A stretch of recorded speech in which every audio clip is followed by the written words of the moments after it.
There are over 800 resorts in North America, and the resort we are reviewing today was ranked third in North America by USA Today. And that resort is none other than Mount Bohemia. It has been getting a lot of publicity recently, and today we will be seeing how it stacks up against the other resorts I have reviewed thus far on the channel, and is it worthy of all the hype it has been getting recently. My name is Chris, and I have been to over 40 different ski resorts across 13 different states and 2 countries. I've competed in small, very small, snowboarding competitions, and I used to be a snowboard instructor, and I have ridden everything from West Coast powder to East Coast ice, and today I will be ranking and reviewing Mount Bohemia, and is it worth you taking off your time and making the very long trek to the UP of Michigan to shred the slopes of Mount Bohemia?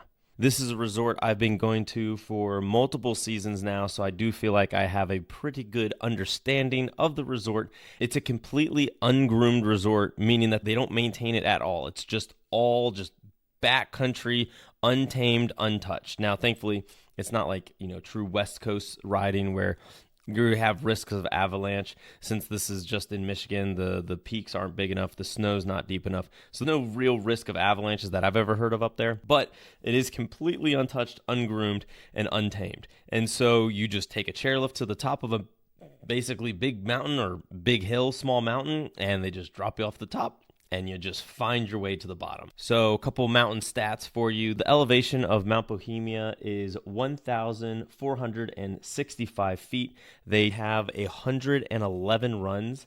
They have 585 skiable acres, 2 chairlifts, and 4 buses. So my overall experience going to Mount Bohemia is it is very affordable if you do it right. If you get a season pass, which you can get either a season pass, which this year for the 25-26 season is $112.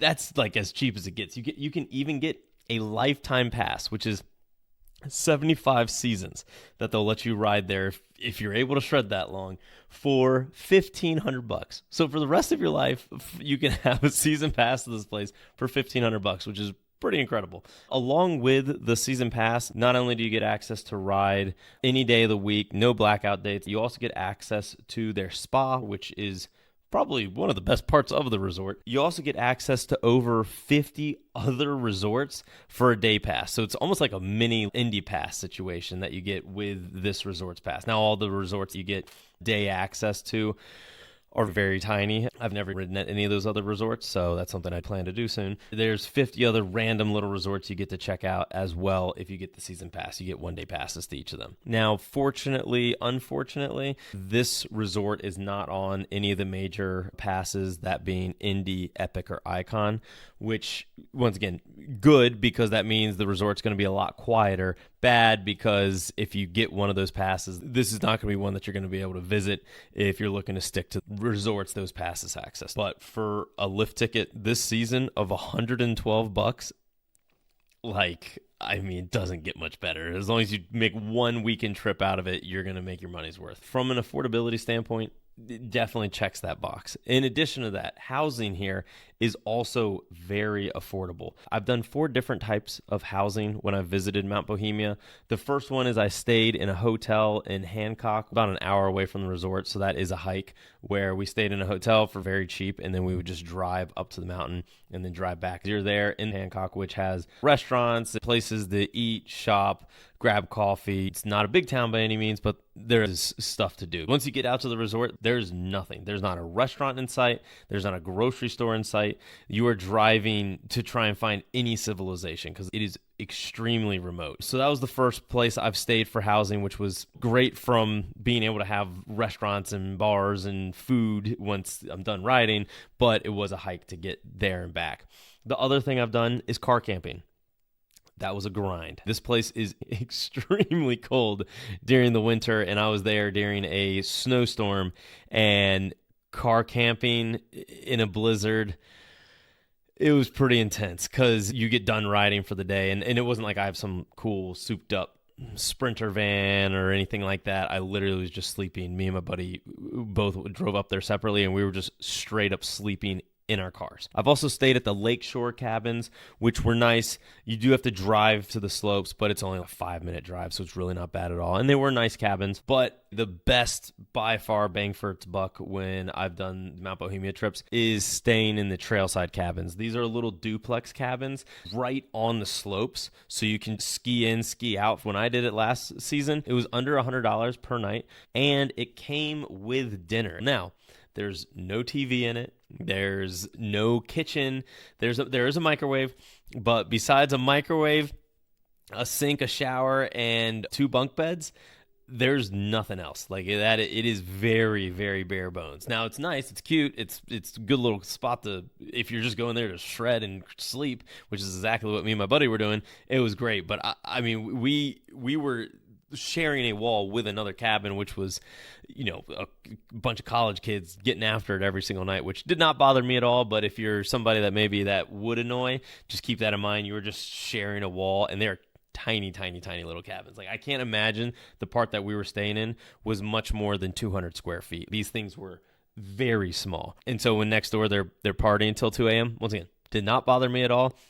I know what I'm getting into when I go to these ski resorts. Most people are there to have a good time, so for me it did not matter. But if you're there doing it with like a family trip, you maybe don't do the trailside cabins. So from an affordability standpoint, this resort for nowadays prices, I think it's like the best of the best you could ever hope for. Now, if we're moving on from pricing and accommodations, let's talk about the actual runs. If you are not a very good to expert rider, especially when it comes to doing moguls and tree runs, this resort is going to be one that you will absolutely hate, just being completely honest, because there's no groomed runs. They don't maintain it at all. So you have no easy way down the mountain. Once you get to the top, everything is a black or a double black diamond. No other options. And so since they don't groom, everything gets completely skied out, which just means it is just moguls down the entire mountain. I don't know if my legs have ever hurt that much in my entire life, just because it's just endless body weight squats you're just doing down the entire mountain. And that's just going down one of the main runs. And then if you go into the back country or go into the tree runs or glades, it's the same thing, just making sure you're avoiding cliffs, trees, and rocks. But if you're into that kind of riding, which I do love that type of riding, it is an absolute blast and some of the most fun and technical runs you'll be able to do. Now let's talk about what you do after you're done completely cooking your legs on the mountain, because you will. Your legs are going to be hurting by the end of the day. But what do you do at night, since there's no civilization near you? At Mount Bohemia, they have one of the coolest spas I've ever been to. Not that I go to a lot of spas at all, but it is so cool. They have hot tubs, heated pools, cold plunges, steam rooms. They have so many saunas, and it's all just included in your season pass. Once you're done for the day, almost everybody that's at the resort ends up congregating at the spa. And so you bounce between different saunas, then into the cold plunge, then into the steam room, then into the hot tub, and you just keep doing it all night. And I will say that although my legs were completely cooked at the end of every single day, after getting in the cold plunge and then into the sauna, my legs felt amazing every single morning after doing this. And it's just a cool way to meet other people that are into very extreme outdoor sports, specifically like skiing and snowboarding. Now, moving over to some of the cons about the resort, I'm just going to exclude the con about it being ungroomed. But the cons that I've found at this resort, there's only a few. However, they are just the things to keep in mind. The first thing is the staff. I was there, I've been there multiple times, and they are very confrontational. What's DIG stand for? Dig. Why does it say dig? Dig on that. All right. Speaking of digging on it. Well, Hi, what can I help you guys with? trying to get tickets. Huh? You guys don't on social media, are you? No. We are closed for Ben. Oh They no. posted figured. at 8 o'clock this morning. Oh. You guys aren't gonna get first chair. Could you hike the mountain still? You can. Okay. I'm gonna scrape everything off. Just trying to lay down on it right now. I'm just saying. The other thing, I already mentioned it, but the service on the mountain is extremely spotty, and that is tough when you're doing deep backcountry riding, and a lot of the runs will end you out at this road, which this is a cool part of the resort, is you take the chairlift up, ride different backcountry runs, and if you don't end up at a chairlift, you end up at a road, and they do have buses running the entire day the resort's open, and they'll just pick up riders as they're just standing on the side of the road, which is pretty cool. I like that feature, but not having cell service does make that part kind of difficult. And then the biggest and most massive downside of this resort is the chairlifts. The chairlifts, they have two, and they are so unbelievably slow. And that's okay. I can somewhat forgive slow chairlifts. The bad part is they get shut down for wind all of the time. Every single time I've visited Mount Bohemia, they've had the chairlifts shut down either early or all day, at least one of the days that I'm there, every single time I've ever visited. And once again, I've been to over 40 different resorts.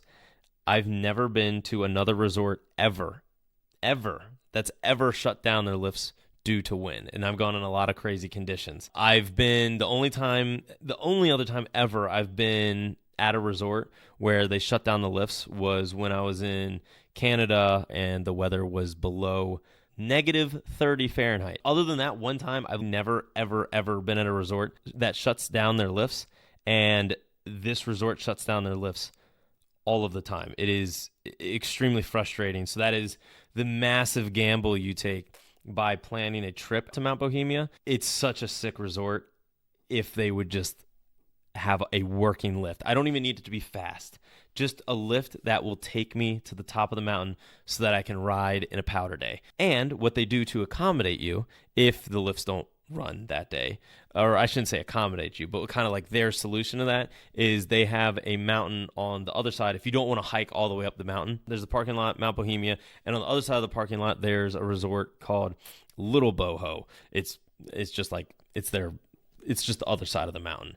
And so that one, you don't really have to hike up the mountain because you're already at the top. You do have to walk about 15 minutes to the drop-in point of it, and then you can ride down.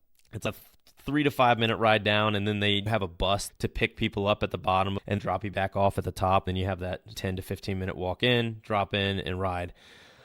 But that's just not the same as a powder day where you're getting to hop on the chairlift and ride down the mountain. So where does Mount Bohemia rank on my list?